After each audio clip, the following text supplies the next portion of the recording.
오늘은 세 번째 복으로 온유한 자는 복이 있나니 저희가 땅을 기업으로 얻을 것이며, 이 말씀으로 하나님의 말씀을 전하고자 합니다. 앞에서 전수한 바와 같이 예수님께서 산에 오르시고 산상수훈 가운데 이 팔복에 대해서 말씀하시는데, 이 예수님의 팔복은 그 당시 사회 통념상 배치되는 말씀입니다. 이 세 번째 복인 온유한 자의 복 역시 역설적인 진리의 말씀이라고 할 수 있습니다. 예수님이 살았던 시대는 그 당시 세계 강대국인 로마가 자신의 영토를 확장하면서 로마 제국을 이루었던 시대로 유대 나라도 로마의 지배 아래 있었습니다. 그래서 무력으로 세계를 지배하고 각 나라를 다스리던 그런 시대였습니다. 그래서 팍스 노마라고 하는 말을 사용하는데, 이 뜻은 힘으로, 무력으로 각 나라를 지배해서 로마 제국을 이루었기 때문입니다. 그러므로 이런 힘에 의해서 다스림을 받는 유대 백성들에게 있어서 로마는 대단히 강력하고 그리고 거대한 나라였습니다. 로마는 로마 제국을 이루기까지 수많은 나라를 통합하고 많은 사람들을 죽였습니다. 아프리카의 모로코, 튀니지, 알제리뿐만 아니라 오늘날의 유럽과 에기프트, 시리아, 팔레스틴, 그리고 이 모든 지역이 로마의 속국이었습니다. 예수님 당시 유대 나라는 로마의 속국이었기에 유대 백성들은 이 로마로부터 벗어나기 위해서 자신의 민족을 로마로부터 해방시켜 줄 그러한 힘이 필요하다고 생각했습니다. 그래서 그 당시에 예수님을 중심으로 해서 많은 사람들이 따랐는데, 그 중에는 이 젤로 땅이 있었습니다. 이 젤로 땅은 로마로부터 유대가 독립하기 위해서는 이 힘이 필요하다. 무장을 해야 된다. 그래서 그들은 칼을 몸에 지니고 다녔습니다. 이 성경에 보면 예수님이 십자가에 못 박히시기 전날 밤에 예수님이 겟세마네 동산에 올라가셔서 기도하시지 않습니까? 그런데 가룟 유다와 함께 대제사장들이 보낸 군사들이 예수님을 잡으려고 오게 됩니다. 가룟 유다가 예수님께 입맞추는 그 신호로 이 대제사장들 군사들이 예수님을 잡아가는 거죠. 예수님을 막 잡으려고 했을 때에 여러분들 그 옆에 있던 제자가 대제사장의 종인 말고의 길을 칼로 내리쳤습니다. 여러분들 이 말고의 길을 자른 제자가 칼을 가진 거 아닙니까? 그 사람이 바로 젤로 땅이다, 이 말입니다. 일제시대 우리나라에도 항일 무장군이 있었습니다.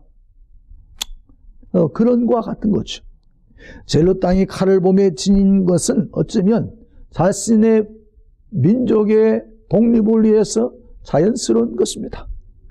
작은 유대나라가 강대국인 로마를 상대해서 해방하기 위해서는 결국 힘밖에 없다. 그렇게 생각한 것이죠. 이들이 투쟁하는 것은 여전히 이 세상은 힘의 논리가 통하고 있기 때문입니다. 힘의 논리가 지배하는 세상이기 때문인 것입니다. 그것이 정치적인 힘이든 경제적인 힘이든 그것이 사상과 철학의 힘이든 문화의 힘이든지 약자는 여러분들 이 세상에서 당할 수밖에 없기 때문입니다. 오늘날에도 강대국으로부터 분리되어서 독립하려고 하는 이 독립운동하는 나라들이 많이 있지 않습니까? 대표적인 민족이 중국 내 소수민족인 그 신장 이구르 민족인 것입니다. 이들은 중국으로부터 독립하기 위해서 끊임없이 대를 일으키고 최근엔 국제 테러 단체인 IS 이슬람 제국에 가입하는 이구르인들이 많이 있다고 하는 것입니다. 우리가 사는 이 세상은 여전히 이 힘이 지배하는 그런 세상입니다. 그러기에 사람들은 힘이 있는 집단이나 개인에게 소속되어서 자신을 보호받기를 원하고 또 자신의 힘을 과시하려고 하는 것입니다. 이번에 경남기업 모 회장이 현 정부의 소위 실세들에 의해서 자신이 희생양이 되지 않도록 하기 위해서 사방으로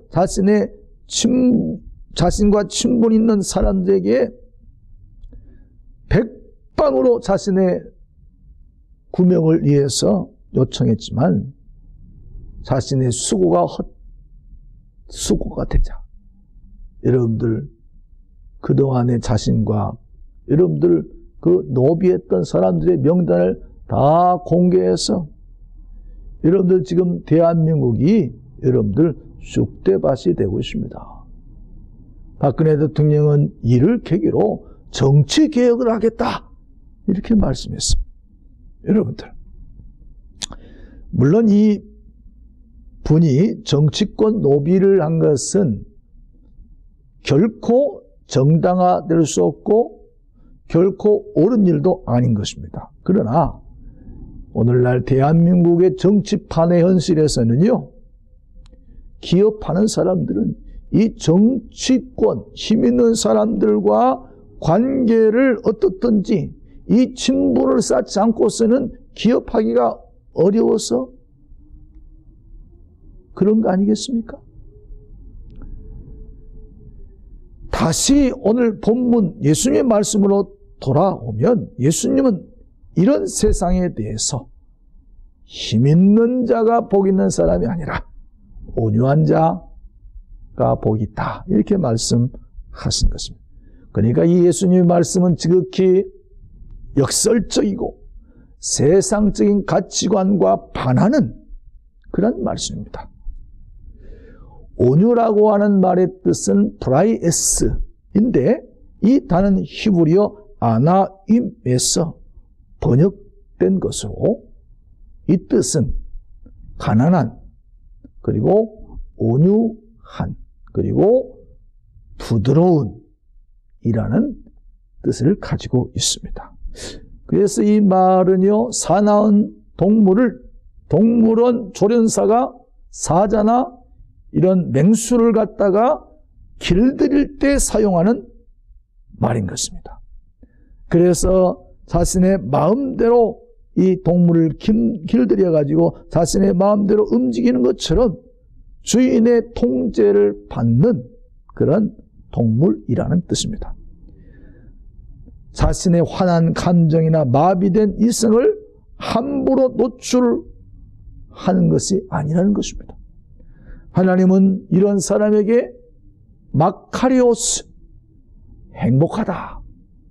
자신의 감정을 노출하지 않고 마비된 이성을 사용하지 않는 자신의 감정을 컨트롤할 수 있는 그런 사람이 복이 있다. 이렇게 말씀하셨습니다.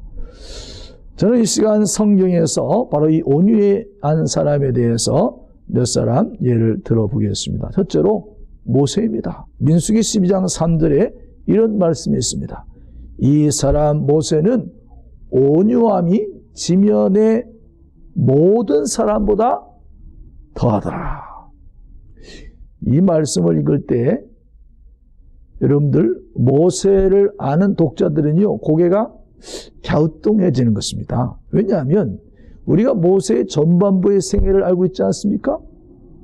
모세는요, 어머니 요게벳에 의해서 갈대 상자의 나일강에 띄어져서 여러분들 바로 공주의 아들로 애굽의 왕궁에서 애국의 모든 학문과 지식과 예술과 철학과 이 모든 문화와 사상을 왕궁에서 교육받은 최고의 엘리트였습니다. 하지만 어머니에서 자신이 히브리인이라는 사실을 알았고 결국 하루는 히브리인과 애굽인들이 다투는 그 광경을 보고 이 모세가 애굽 사람을 돌로 쳐 죽였습니다. 이 일이 들통이 나가지고 결국 모세가 광야로 도망가지 않았습니까? 그래서 광야에서 이 모세는 야인으로 40년 동안 생활하다가 어느 날 하나님께서 가시떨기나무 가운데서 모세를 부르시고 그에게 소명을 주십니다. 야, 네 민족이 지금 바로의 학정 밑에서 신음하고 있는데 네가 지금 이렇게 한가하게 양을 치고나 있을 테냐?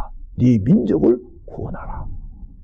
여러분들, 모세가 하나님의 명을 따라서 바로에게 가서 여러분들 이스라엘 민족을 구원해내지 않습니까?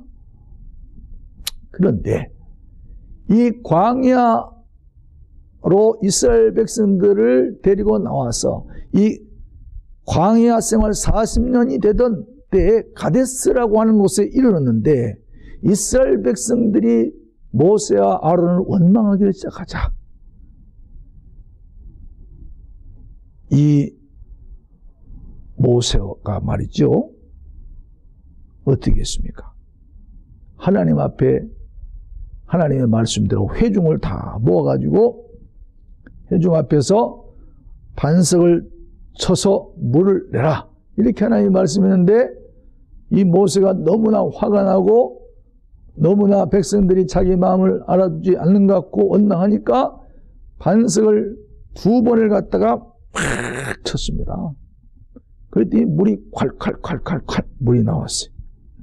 그런데 그 뒤에 말씀을 보면 하나님께서 이렇게 말씀하십니다. 네가 혈기를 부려가지고 너희들이 혈기를 부려서 내가 반석을 치라고 했더니 나를 믿지 아니하고 반석을 홧김에 2번씩이나 쳐가지고 말이지 나의 거룩함을 손상시켰다. 그래서 너 모세와 아론은 가나안 땅에 들어갈 수 없다, 이렇게 말하는 것입니다. 그토록 가고 싶었던 약속의 땅 40년 동안을 걸어서 눈앞에 있는 축복의 땅을 들어가지도 못하고 가나안 땅을 밟지도 못했습니다. 여러분들, 왜 이런 일이 났습니까? 모세가 화를 냈기 때문에. 그런데 이런 모세를 향해서 성경은 온유하다, 이렇게 이야기하는 것입니다. 여러분들, 모세가 분노하는 일이 여러 번 있었습니다. 하지만 우리가 성경을 계속해서 읽어보면 이 모세도 말이죠, 말하자면 제일 처음에는 이런 사람이었지만 나중에 모세가 이 광야 40년 동안에 연단을 받고 훈련을 받고 그래서 이 모세가 하나님의 사람으로, 여러분들 하나님의 사람으로 인내하고 참는 그러한 사람으로 변화가 됐다는 것입니다. 연단의 시간을 지난 뒤에 아주 자기가 완전히 죽는, 그래서 하나님 말씀에만 순종하는, 완전히 자기 혈기가 다 죽고 오직 하나님 말씀에 순종하는 온유한 사람이 되었다는 것입니다. 모세가 흑인 여자 이런 여인을 자기 아내로 맞이했을 때 모세형 아론과 누이가 얼마나 비방했습니까? 그런데도 거기에 대해서 이런 방구 말하지 않고 모세는 잘 참아낸 것을 보게 됩니다. 뿐만 아니라 우리가 성경에 보게 되지만요, 모세는요, 하나님이 명령하시는 것은 하나도 빠짐없이 그걸 다 준행하였더라, 다 준행하였더라 라고 하는 말이 있습니다. 이것을 보면 모세는요, 원래 혈기가 있는 사람입니다. 하지만 모세는 하나님의 백성을 이끌고 오면서 모세의 성격이 하나님의 그러한 광야 학교에서 이분이 잘 참고 견뎌서 온유한 사람, 부드러운 사람, 하나님의 사람, 성령의 사람으로 변화된 것입니다. 그러기에 온유라고 하는 성품은 하나님이 주시는 것입니다. 갈라디아서 5장 22절과 23절에 성령의 열매는 사랑과 희락과 화평과 오래 참음과 자비와 양성과 충성과 온유와 절제니. 온유. 여러분들 잘 성령에 의해서 길들여진 성품이라고 할 수 있습니다. 두 번째 온유한 사람을 성경에서 찾는다면 이삭을 들 수가 있습니다. 이삭은 우리가 순종의 사람이라고 말하지 않습니까? 아브라함이 독자 이삭을 모리아산에 제물로 바칠 때 여러분들 이삭은요 자기 짐을 이고 가면서도 한마디도 저항하지도 않았습니다. 아버지 손에 의해서 묶여가지고 모리아산에서 제물로 바쳐질 때도 이삭은 도망하지 않았습니다. 반항하지 않았습니다. 아버지 손에 맡겼어요. 뿐만 아니라 이삭이 블레셋 지역에 들어갔을 때 거기서 우물을 팠습니다. 여러분들 이 팔레스틴 지역은요 이 물이 적기 때문에 이 우물이 굉장히 중요한 것입니다. 그래야 여러분들 목축업을 할 수 있기 때문에 생활을 할 수가 있는 것입니다. 그래서 이 우물이 대단히 중요한데 옛날에 우물 파는 기계가 어디 있습니까? 다 맨손으로 여러분들 파야 되지 않습니까? 응? 그런데 이 우물을 다 파놓으면은 여러분들 블레셋 지역에 여러분들 그랄 사람들 블레셋 사람들이 와가지고 우물을 빼앗아가는 것입니다. 파놓으면 빼앗아가고 힘들여 공들여가지고 파놓으면 또 빼앗아. 응? 그러나 이삭은요 성경이면 절대로 그들과 다투지 않습니다. 빼앗으면 피하고 빼앗으면 피하고. 그리고 마지막에 세 번째 우물을 파고 그 우물 이름을 느호봇이라 이렇게 했는데 그 우물을 판 이후에는요 사람들이 그 우물을 빼앗지 않았습니다. 그래서 이 느호봇이라는 뜻은 여호와께서 우리를 넓게 하셨으니 이 땅에서 우리가 번성하리로다 라고 하는 뜻입니다. 이삭은 하나님의 사람이기 때문에 사람들이 자기에게 시비를 걸고 다툼을 일으켜도 그들과 대항하지 않고 하나님의 섭리를 믿고 하나님의 뜻을 믿고 여러분들 양보했더니 이삭에게 이러한 축복을 주신 것입니다. 이러한 이삭에게 창세기 26장 24절에 이삭에게 하나님께서 나타나셨어요. 그러면서 이렇게 말씀하십니다. 그 밤에 여호와께서 그에게 나타나 이르시되 나는 내 아버지 아브라함의 하나님이니 두려워하지 말라. 내 종 아브라함을 위하여 내가 너와 함께 있어 내게 복을 주고 내 자손이 번성하게 하리라. 이삭이 하나님의 섭리를 믿고 사람과 다투지 않고 양보하고 양복했더니 하나님께서 꿈에 나타나셔서 이삭에게 축복하신 것입니다. 내가 너와 함께해서 내게 복을 주어 내 자손이 번성하게 하리라. 이 일 후에 블레셋 왕 아비멜렉과 아우삭과 군대 장관인 비골이라고 하는 사람이요 이삭이 있는 곳까지 쫓아왔어요. 그래서 이 블레셋 왕 아비멜렉이 이삭을 지켜보니까 이게 보통 사람이 아닙니다. 자기들하고는 다르거든요. 이 사람 참 하나님의 사람인 것을 깨달았어요. 그래서 이렇게 이야기합니다. 창세기 26장 28절과 29절에 여호와께서 너와 함께 하심을 우리가 분명히 보았으므로 우리의 사이 곧 우리와 너희 사이에 맹세하여 너와 계약을 맺으리라. 너는 우리를 해하지 말라. 이는 우리가 너를 범하지 아니하고 선한 일만 내게 행하여 내가 평안히 가게 하였음이라. 이제 너는 여호와께 복을 받은 자니라. 이삭의 온유한 성품이 이방인들에게까지 인정받고 이삭을 통해서 저 사람은 하나님의 사람이구나. 저 사람은 우리와 다르구나.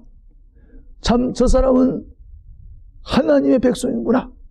내가 보니 이삭은 하나님이 함께 하시고 하나님이 너에게 복을 주시는 것을 내가 다 보았다. 이렇게 고백하고 여러분들 그 블레셋 아비멜렉과 여러분들 이삭이 평화 조약을 맺죠. 화친하게 되어지는 것입니다. 여러분들 이삭은요 자신의 온유함을 잃지 않았기 때문에 하나님께서 이삭을 축복해 주시고 또 이삭을 통해서 하나님의 이름이 영광을 받으셨습니다. 온유한 사람은요 성령의 사람입니다. 성령의 사람은요 부드럽습니다. 너그럽습니다. 그러나 온유한 사람이 부드럽긴 해도 약하진 않습니다. 노자라고 하는 사람은 이런 말을 했습니다. 이 세상에는 물처럼 부드럽고 유연한 것도 없지만 또 한편 물처럼 강하고 큰 힘을 가진 것도 없다. 물은 부드럽습니다. 하지만 약하지 않습니다. 우리가 큰 강이나 계곡에 가면 무수히 많은 돌이나 바위를 볼 수 있는데 계곡이나 강가에 바위나 돌은요 모난 것이 하나도 없습니다. 모두가 두루두루 두루뭉실하는 것입니다. 직선으로 된 거 하나도 없습니다. 모두가 다 곡선으로 되어 있습니다. 수많은 세월 속에서 물이 흐르는 동안 모난 것을 깎아내었기 때문인 것입니다. 마치 조개가 돌을 자신의 몸 안에 받아들여서 여린 살로 액을 내놓아서 수많은 고통의 시간을 지나고 값진 진주를 내놓는 것과 비교할 수가 있습니다. 바로 온유라고 하는 성품이 이와 같습니다. 그러기에 온유가 때로는 약해 보이지만 사실은 강한 내적인 힘을 가지고 있습니다. 영국의 수상 인스턴 처칠 경우는요 늦잠 자는 버릇이 있다고 합니다. 밤늦게까지 일하다 보니 늦잠 자는 것이 습관화 되어가지고 잘 고쳐지지 않습니다. 한 번 국회에서 한 야당 의원이 이 문제를 지적했어요. 당신은 일국의 수상으로서 나라의 중대사를 하시는 분이 이렇게 늦게 일어나가지고 어떻게 국사를 논할 수가 있습니까? 했더니 처칠 수상이 이렇게 대답했다고 합니다.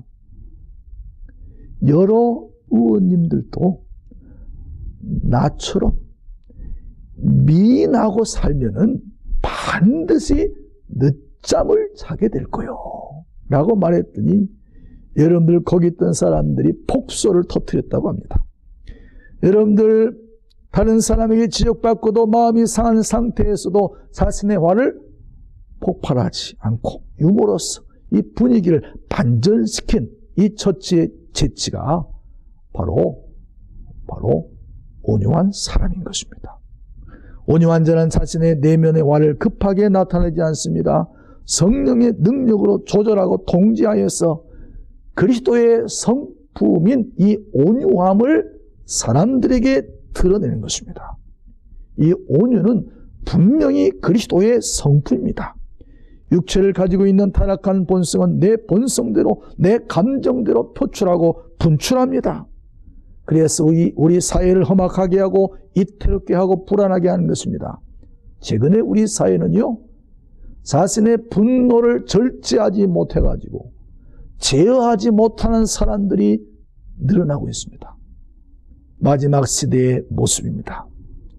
사도 바울은 마지막 시대의 사람에 대해서 디모데에게 이렇게 말했습니다.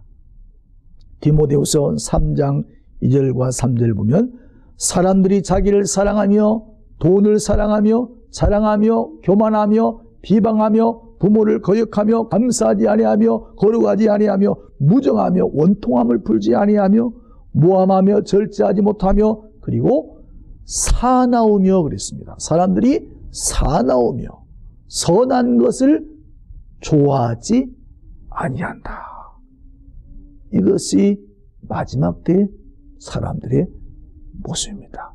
우리 그리스도인들은 그러기에 온유한 사람이 되어야 하나님의 영광을 드러낼 수가 있습니다. 사랑하는 성도 여러분, 온유는 하나님이 주신 성품입니다. 그리스도인이 가져야 할 마음입니다. 온유는 부드럽습니다. 온유는 자신을 잘 절제하고 통제합니다. 온유한 사람이 되어서 하나님께 영광을 돌리는 저와 여러분들이 되시기를 주의 이름으로 부탁을 드립니다.